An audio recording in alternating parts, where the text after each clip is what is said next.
சிவாய நமஹா. முப்போதும் திருமேனி தீண்டும் ஆதிசைவர்கள் குலத்தில் சுந்தரமூர்த்தி சுவாமிகளினுடைய வழிவழி தோன்றல் அடியாருக்கு அடியேன் திருவான்மையூர் சந்தோஷ் திருமேனி சிவாச்சாரியார். நம்ம 2025 வருடம் ஏப்ரல் மாதம் 26 ராகு கேதுவினுடைய பெயர்ச்சி நடைபெறுகிறது. பொதுவாகவே ராகு கேதுவை பார்த்தீங்க அப்படின்னாங்க 18 வருடங்கள். பொதுவாகவே ராகு கேதுவை பார்த்தீங்க அப்படின்னாங்க 18 மாதங்களுக்கு ஒரு முறை இந்த ராகு கேதுவினுடைய பெயர்ச்சியானது நடைபெறும். இந்த ராகுவும் கேதுவும் யார் அப்படிங்கிறத நம்ம நல்லா தெரிஞ்சுக்கணும். ராகு கேது அப்படிங்கிறவர் சிம்ஹிகா அப்படிங்கிற ஒரு அரக்கிக்கு பிறந்த இரட்டை குழந்தைகள். அந்த இரட்டை குழந்தையாக இருக்கக்கூடிய அந்த 2 பேரும் மகாவிஷ்ணுவானவர் மோகினி அவதாரம் எடுத்து அமிர்தத்தையும் அதே போல தேவர்களுக்கும் அசுரர்களுக்கும் பிரித்து கொடுக்கும்படியாக செய்து கொண்டிருக்கும்படியில் அந்த ராகுவும் கேதுவும் என்ன செய்கிறாங்க அப்படின்னா, மகாவிஷ்ணு மோகினி அவதாரம் எடுத்து நமக்கு வழங்கக்கூடிய இந்த அமிர்தமானது அமிர்தம் அல்ல, அதனால் நாமளும் தேவர்களினுடைய வரிசையில் போய் உட்கார்ந்தா தான் நம்மளுக்கு அமிர்தம் கிடைக்கும் அப்படிங்கிற எண்ணத்தில் தேவர்களுடன் போய் அவர்கள் உட்காருகிறார்கள். இருவரும் அந்த அமிர்தத்தை மோகினியிடம் வாங்கி பருகிறார்கள். பருகின உடனே தான் சூரியன் என்ன சொல்லுகிறார் அப்படின்னா, இவர்கள் ராகு கேது, இவர்கள் அசுரர்கள் அப்படின்னு சொல்றார். அது சொன்ன உடனே மகாவிஷ்ணு என்ன செய்கிறார், தன்னிடம் இருக்கக்கூடிய சக்கராயுதத்தால 2 பேரையும் சம்ஹாரம் செய்கிறார். 2 பேரையும் சம்ஹாரம் செய்தாலும் கூட அவங்க கிட்ட அவங்க குடிச்ச அந்த அமிர்தமானது உடல்ல இருக்கிறதுனால அவங்க சாகலை. அப்போ இருவர்களினுடைய தலையும் அப்படியே துடித்து கொண்டிருக்கும் போது என்ன ஆகுதுன்னா, பாம்பு ஒரு நபர் பாம்பின் சொரூபம், இன்னொரு சொரூபர் மனித உடலின் சொரூபம்.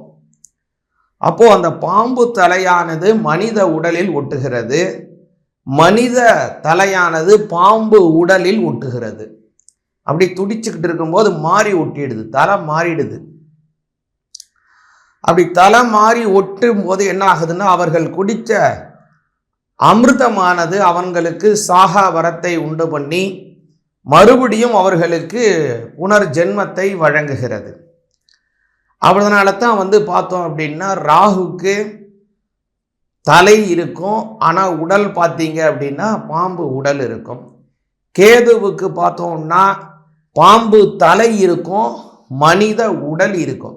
நவகிரகத்தில் இந்த ராகுவும் கேதுவும் மிக மிக முக்கியமான கிரகங்கள்.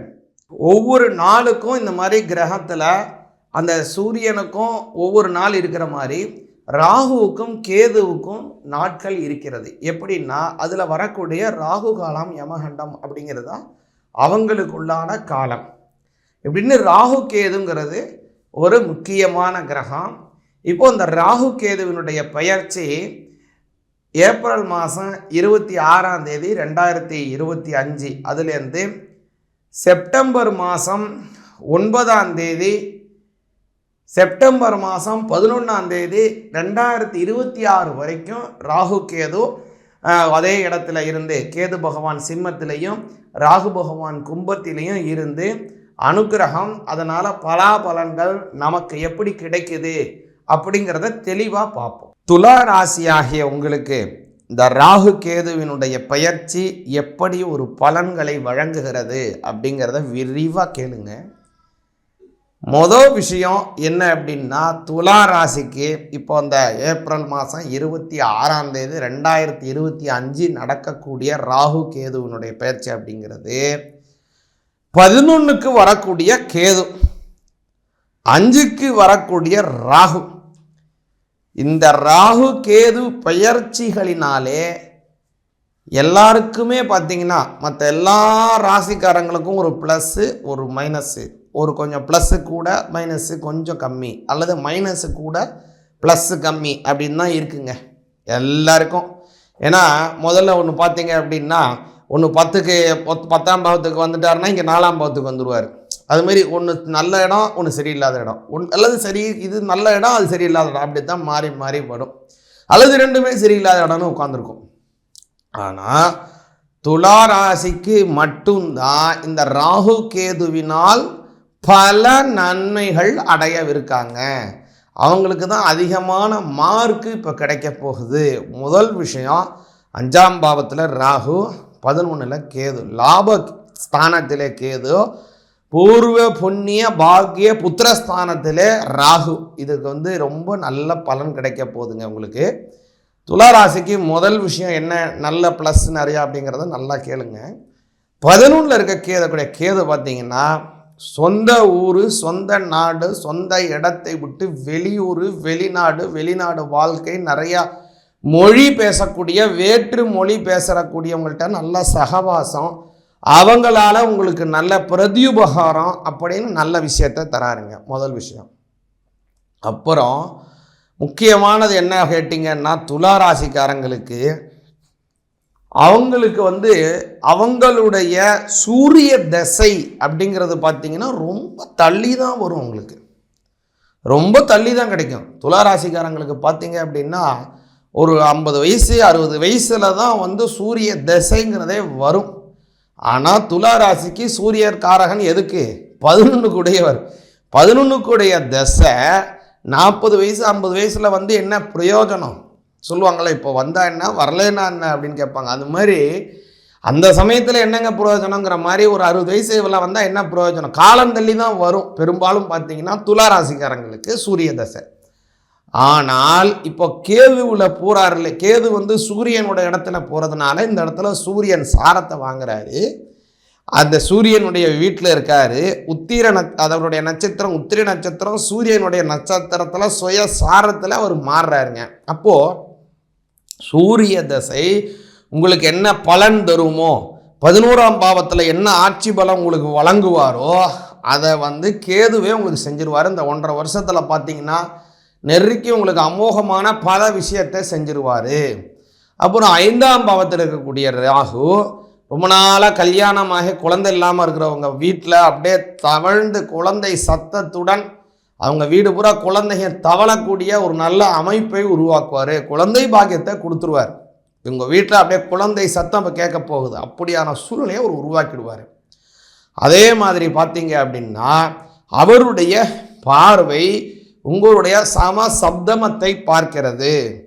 ஒரு தொழில் செய்கிறீங்க, அல்லது நான் ஒரு வேலை பார்த்துட்டு இருக்கேங்க, எனக்கு ஒரு தொழில் செய்யணும்னு ஆசை, ஆனால் வேலையே என்னால் விட முடியாது, இந்த வேலைக்குன்னு அவர் கமிட்மெண்ட் வச்சுருக்கேன், மாதமானால் இதுக்கெல்லாம் நான் செலவு பண்ணணும், அப்போ இந்த வேலையை விட்டுட்டேன்னா எனக்கு கஷ்டம், ஆனால் எனக்கும் இன்னும் ஒரு தொழில் செய்யணும், இந்த வேலை செய்து எனக்கு நேரம் கிடைக்குது, அந்த நேரத்தை நான் ஒரு பிரயோஜனமாக மாற்றணும் அப்படிங்கிற ஒரு எண்ணம் துளாராசிக்காரங்களுக்கு ரொம்ப நாளாக இருக்குது. ஆனால் அதுக்கான சூழ்நிலை உருவாகலை. சூழ்நிலை உருவாகிற மாதிரி வருது.